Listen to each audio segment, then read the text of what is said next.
ಬೆವರು ಸುರಿಸಿ ಸಂಪಾದನೆ ಮಾಡಿದ ಸಂಪತ್ತನ್ನ ಕೈ ಎತ್ತಿ ಕೊಡಬೇಕಾದ್ರೆ ತುಂಬಾ ಧೈರ್ಯ ಬೇಕು, ದೇವರಲ್ಲಿ ಅಪಾರವಾದ ನಂಬಿಕೆ ಬೇಕು.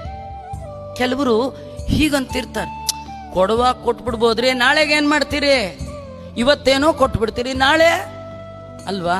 ಹಾಗನ್ಬೇಡಿ. ನಾಳೆಗೆ ಇರ್ತೀರಿ ಅಂತ ಏನು ಗ್ಯಾರಂಟಿ? ಇವತ್ತು ಕೊಟ್ಟ ದೇವರು ನಾಳೆ ಕೊಡದೆ ಇರ್ತಾನ? ಇವತ್ತೇನು ನೀವು ಬರುವಾಗ ತಂದಿದ್ರಾ? ಇವತ್ತು ಅವನೇ ಕೊಟ್ಟದ್ದಲ್ವಾ? ಕೊಡಬೇಕು ಅಂತಿದ್ರೆ ನಾಳೆನೂ ಕೊಡ್ತಾನೆ. ಹರಿಯ ಕರುಣದಳಾದ ಭಾಗ್ಯವ ಹರಿ ಸಮರ್ಪಣೆ ಮಾಡಿ ಬದುಕಿರೋ ಭಗವಂತ ಕೊಟ್ಟದ್ದು. ಕೊಡುವ ಕರ್ತೃ ಬೇರೆ ಇರುತ್ತಿರೆ ಬಿಡು ಬಿಡು ಚಿಂತೆಯನು, ದಾಸರು ಹೇಳ್ತಾರೆ. ಕೊಡುವವನು ನೀನು, ಕೊಂಬುವನು ನಾನು. ದೇವರು ಕೊಡೋನು. ದೇವರು ಕೊಟ್ಟದ್ದನ್ನ ಮರಳಿ ದೇವರಿಗೆ ಕೊಡಬೇಕಾದ್ರೆ ತುಂಬಾ ಧೈರ್ಯ ಬೇಕು. ಧೈರ್ಯ ಅಂದ್ರೆ ಭಗವಂತನಲ್ಲಿ ಅಚಲವಾದ ನಂಬಿಕೆ.